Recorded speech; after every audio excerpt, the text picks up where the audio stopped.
Welcome to the Slop Temple. We pray this video helps. You start by checking hardware and legal options. Make sure your phone, tablet, or laptop supports eSIM or external modems, and choose a lawful internet source such as home broadband, public Wi-Fi, fixed wireless, or satellite.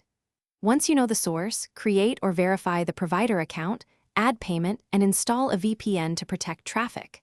This early work prevents surprises later. You want authentication, billing, and privacy all in place before attempting to go SIM-less. Now you configure the connection. If using eSIM, scan the QR or enter activation codes from the provider app and enable the profile. If using a dongle, install drivers and connect via USB or Wi-Fi. Next, join trusted hotspots and configure your device to auto-connect only to saved, secure SSIDs so you avoid malicious networks. Finally, use the provider app to select the unlimited plan, verify fair use policies, and enable notifications so you can manage limits before throttling occurs. Finish by validating the link.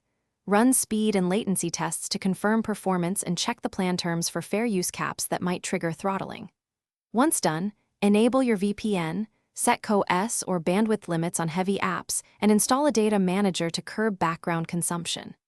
If you hit problems, try a quick reboot, re-authenticate in the provider app, review APN or eSIM settings, and then contact support. The single best troubleshooting tip is to reapply authentication or reinstall the eSIM profile before replacing hardware.